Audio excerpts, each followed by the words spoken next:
adduunka dagaalada ka socdaay dagaal ayna yahuudu sal ku lahayn waa yariya markasta dab bay hurinayaan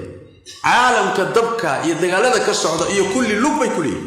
way kibreen marka way ismahadiyeen reer galbeedka iyo Mareykanka taageeradooda wax moodeen dagaalkani wuxuu ku dhamaan doonaa yahuud inaysan dhulka deganaanin lagana adkaado reer galbeedku waa munaafiq oo laba wajiila oo wajiyo fara badan oo qadiyada wuxuu ka fiiriyaa dantiisa iyo maslaxadiisa xageedani ugu jirta asaga Israa'iil meesha dajiyay isagaana wuxuu damaanad qaaday intay Israa'iil joogto quwadda bariga dhexe ugu awood badan inay ahaato wax kasto isku daya inuu awoodooda soo gaadhana inay qamciyaan oo iyagu ay burburiyaan ayaga meesha dajiyay iyagana ilaalinay iyagana dagaal ku jira dagaalkani xageebu ku dhamaan doona quraanka ilaahay inoo sheegay nabi maxamed sallallahu alayhi wasallam sunnadiisu inoo sheegay dagaalkani wuxuu ku dhamaan doonaa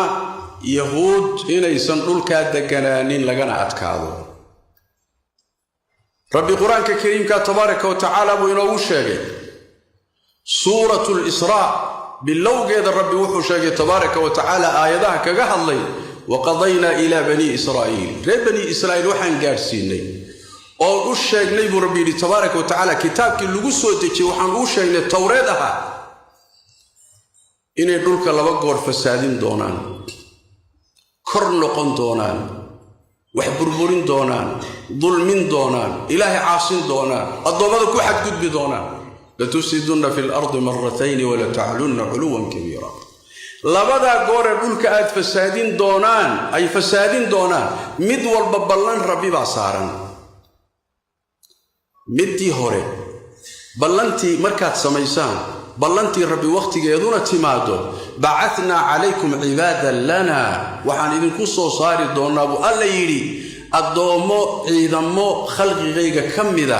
ayaan idinku diri doonaa baa Allah tabaaraka wa ta'ala markaasay idin qabsan doonaan oo idin burburin doonaan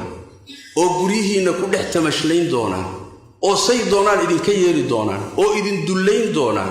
arrinkaasina waa xugum aan xukumay oo socon doona Allah tabaaraka wa ta'ala aan waxba laga bedeli karin fasaadka hore ee ku kacdeen xagoor muu aha iyo ilaahay ku saliday mas'ala quraanku cadeeyay macad ma ahee mufassiriinta wax ka sheegay galimay markii la duleeyo dhulkii laga qabsado la burburiyo la ihaaneeyo la duleeyo ciidamada ilaahay ku diro Allah wuxuu tabaaraka wa ta'ala thumma radadna lakum al-karra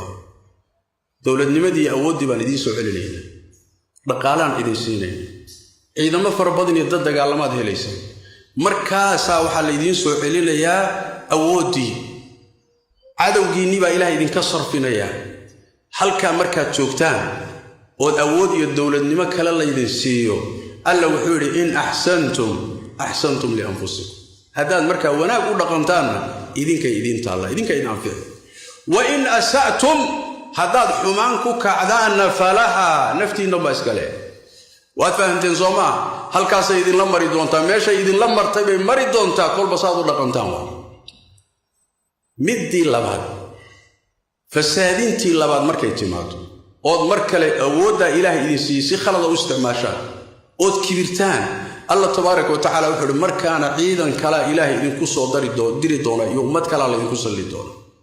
ummadaasi wajiyadiina xumayn doonaan way idin dullayn doonaan waa masjidkii iyo dhulkii bay mari doonaan oo ku tamashlayn doonaan wax kasto gacantooda gashay burburin doonaan oo eber ka dhigi doonaan dhulkay mari doonaan markaasay idin baabi'in doonaan waa markii labaad oo isla weynaataan oo kibirtaan ayadana waxa la yiri inta markii la idinku sameeyo asa rabbukum an yarhamakum ilahi inuu idin naxariisto mudan yahay oo cadawgii hadana idinka qaado oo hadana waxooga awoodii iyo nafsi wax idin soo celiyo halka markay marayso dhageyso marka sunnada ilaahay ila qiyaamada socon doonto tanu marka ilaahay u dhiga tabaaraka wa ta'ala wuxuu yiri wa in udtum udna hadaad ku noqotaan markastood ku noqotaan kibirka iyo isla weynanka iyo dulmiga annagana waxaan ku noqonaynaa inaan idin ciqaabno oo nu adoomo kuwa idin ku salido buu Allah tabaaraka wa ta'ala markasta ila qiyaam saaca hadda soomayna kibrin oo adduunkii ma fasaadinin adduunka dagaalada ka socdaay dagaal ayna yahuudu sal ku lahayn waa yaryahay waana mid ilaahay ku sheegay tabaaraka wa tacaala quraanka ku sheegay ee rabbi inoo sheegay tabaaraka wa tacaala inay yihiin ahlu ifsaad iyo dagaal hurin rabbi tabaaraka wa tacaala kullama awqadu harban naaran lilharbi atfa'aha Allah كلما أوقدوا نارا للحرب أطفأها الله والله لا يحب المفسدين مركز الدب يهورنا عالم كالدبك يدقى لذا كالسعودة كل لب يكلي ويكبرين مركز ويسمها لي يا قلبيتك يا مريكا تاقي رضوضي وحمودين واحد أركتين بين مريا محان سوغينا مركز عادوا هيجي وكل نقدر محان سوغينا مركز waxaan sugaynaa ballantii rabbi ahayd cudna annaguna xuquuqadiinaan ku noqonaynaa laakiin goorma iyo biyadi man taasaan sugaynaa